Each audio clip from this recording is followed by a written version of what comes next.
कि जनन वह प्रक्रम है जिसमें कोई जीव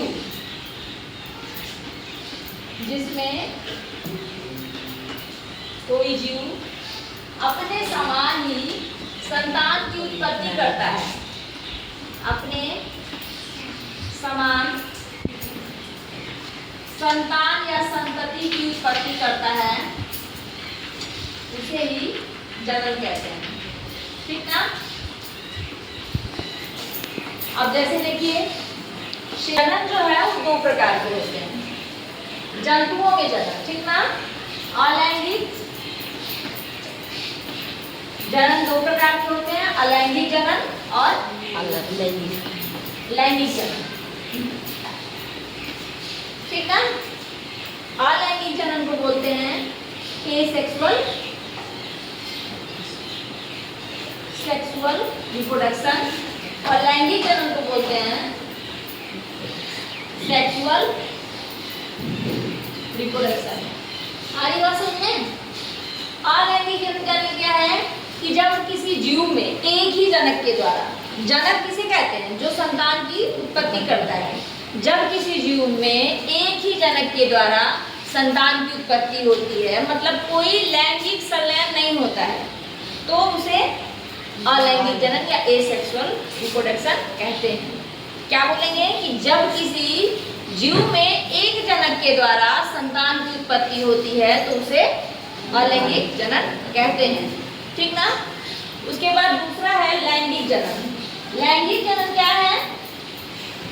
जब कोई जीव है ना, नर और मादा, जब किसी जीव में नर और मादा युग्मक क्या है, युग्मक का संलयन होता है तो उसे लैंगिक जनन कहते हैं। यह लैंगिक जनन वह जनन है जिसमें नर और मादा युग्मक का संलयन होता है, उसे लैंगिक जनन कहते हैं। ठीक ना।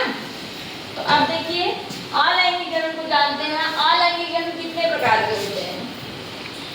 अलैंगिक जनन 5 प्रकार के होंगे। मुकुलन या बडिंग, दूसरा द्विखंडन, तीसरा है बहुखंडन,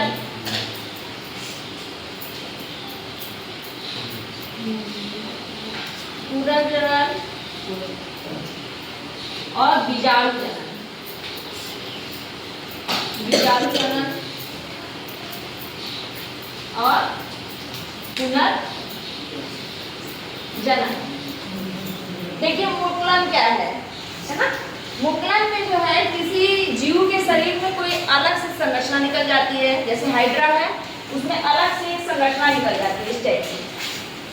ये मान लो हाइड्रा है, इस टाइप होता है ना हाइड्रा, इसमें एक बड़, एक कली की तरह यह निकल जाएगी और वही कली विकास करते करते करते कुछ दिन बाद हाइड्रा से। ये मुकुलन क्या है ना। मुकुलन में जो है किसी जीव के शरीर में कोई अलग से संरचना निकल जाती है, जैसे हाइड्रा है उसमें अलग से एक संरचना निकल जाती है इस टाइप से। ये मान लो हाइड्रा है, इस टाइप होता है ना हाइड्रा, इसमें एक बड़, एक कली की तरह यह निकल जाएगी और वही कली विकास करते करते करते कुछ दिन बाद हाइड्रा से अलग हो जाती है और एक नया जीव बन जाता है। ठीक ना। एक नया जीव का निर्माण हो जाता है, ये धीरे धीरे विकास करेगा और एक नया जीव बन जाएगा। तो मुकुलन समझ में आया। हाइड्रा में होता है और ईस्ट में होता है। हाइड्रा में और ईस्ट दो में मुकुलन होगा। द्विखंडन क्या है? जब द्विखंडन जो है एक कोश के जीवों में होता है, इसमें क्या होता है कि कोशिका दो भाग में, द्विखंडन, द्वि मतलब दो और खंडन मतलब विभाजन होना।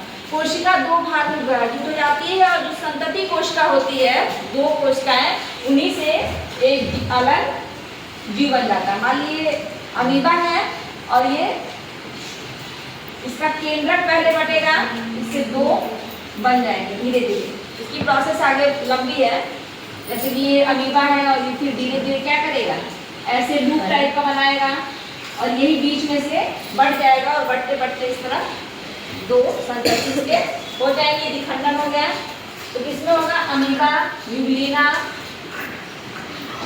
एक कोश की पैरामीशियम, ठीक ना। बहुखंडन किसमें होगा? प्लाज्मोडियम में। बहुखंडन मतलब बहु मतलब बहुत से, कई, और खंडन मतलब टूटना, तो कई भागों में टूटते। तो प्लाज्मोडियम होता है मलेरिया का परजीवी। इसमें इसके केंद्रक कई भाग में छोटे छोटे टूट जाते हैं और उसके बाद उसमें से ढेर सारे क्या हो जाते हैं,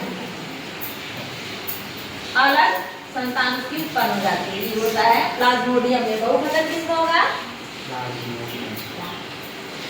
मोडियम, मलेरिया का परजीवी। अब देखिए बीजाणु जन्म किसमें होता है? कवकों में होता है। किसमें होता है? कवक, जैसे राइजोपस, राइजोपस। इसमें जो है स्पोर के द्वारा नया जीव उत्पन्न होता है। उस पर पुनर्जनन जो है ऐसे जीवों में होता है जिनको बीज से ऐसे काट देते हैं तो अलग जीव का निर्माण हो जाता है। ऐसा हाइड्रा में भी होता है, ठीक ना। हाइड्रा में होगा और किसमें होगा? प्लूमेरिया में होगा। प्लूमेरिया में होगा और हाइड्रा में होगा। जैसे इसको यहाँ से अगर काटा तो ये भी एक नया जीव बन के तैयार हो जाएगा। ऊपर का जो हिस्सा है करते हैं, इसमें नर होता है और एक क्या होगा? मादा।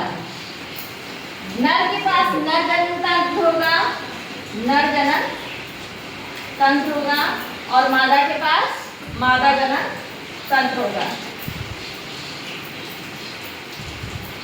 ठीक। नर में से निकले नर जनन तंत्र में बनेगा नर युग्मक। क्या बनेगा? नर युग्मक। और मादा जनन तंत्र में बनेगा मादा युग्मक। आई बात समझ में? फिर दोनों का संलयन होगा। क्या होगा? संलयन। तो बनेगा जाइगोट या युग्मनन। आगे बात समझ में? क्या क्या हुआ है? लैंगिक जनन बताया है ना कि इसमें ऐसा जनन जिसमें नर और मादा युग्मकों का संलयन होता है उसे लैंगिक जनन कहते हैं। तो जैसे इसमें एक नर होगा, है ना, और एक मादा होगी। किसी में भी हो सकता है, जैसे मेढक है तो एक नर मेढक होगा, एक मादा मेढक होगी। उनके अंदर नर जनन तंत्र और मादा जनन तंत्र पाए जाएंगे। और नर जनन तंत्र में नर युग्मक है जिसे क्या कहते हैं? शुक्राणु। क्या बोलते हैं? शुक्राणु, स्पर्म। और मादा में मादा ही है अंडाणु, ठीक ना। फिर दोनों जब मिलेंगे तो उससे बनेगा युग्मनन या जाइगोट। इंग्लिश में क्या बोलेंगे? जाइगोट। जैसे एक मेढक हो गया और एक मादा मेढक हो गई। फिर उन दोनों में तो क्या होता है? बाह्य निषेचन होता है। तो वो अंडे को क्या करती है? पानी में छोड़ देती है। मादा जो होती है वो अंडे को पानी में छोड़ देती है और फिर नर अपना स्पर्म छोड़ देता है उसमें। नर क्या करता है?